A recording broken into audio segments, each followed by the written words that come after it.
Subscribe IN News English YouTube channel to all the big news of the world. Aquaman 2 will see Arthur Curry, Jason Momoa, fully step into his new role as the ruler of Atlantis, but there's a chance that the transition might bring him closer to a tyrant than audiences realize. The sixth film in the DCEU chronology, Aquaman expands on the character of Arthur Curry as well as the groundwork laid by Zack Snyder in his version of Justice League. Director James Wan has gone on record to talk about the creative freedom given to him by Snyder while crafting the visual look of Atlantis, and Momoa himself has been a staunch supporter of the release of the Snyder Cut, which will contain even more footage of his version of Aquaman when it releases on September 5, 2021.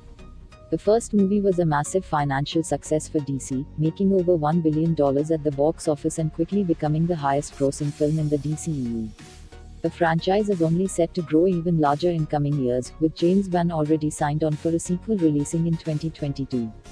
The movie leaves a couple loose threads hanging, such as David's transformation into Black Manta, Yahya Abdul-Mateen II, as well as the machinations of marine biologist Stephen Shin, Randall Park. A sequel isn't the only material planned to feature Aquaman though, as Wan and DC have also begun working on a spin-off following the terrifying underwater species known as the trench. There are many different directions for the sequel to go in, but most likely the movie will heavily center on Arthur's newfound responsibilities as king.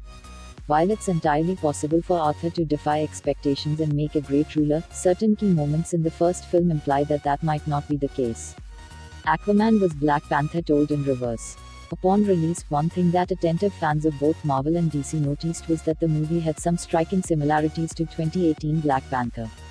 These similarities weren't deliberate, of course, but were primarily rooted in the similar circumstances of the two movies, both of them focused on family dramas that had world-shattering implications for the kingdoms where they took place.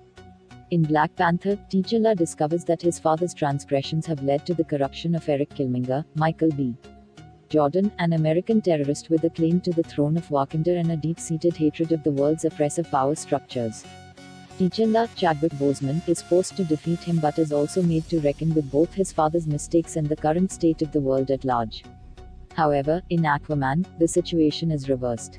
Arthur Curry seeks to claim the throne of Atlantis from his half-brother Patrick Wilson, who currently rules the underwater kingdom with an iron fist and is determined to wipe out the surface world for its pollution of the oceans.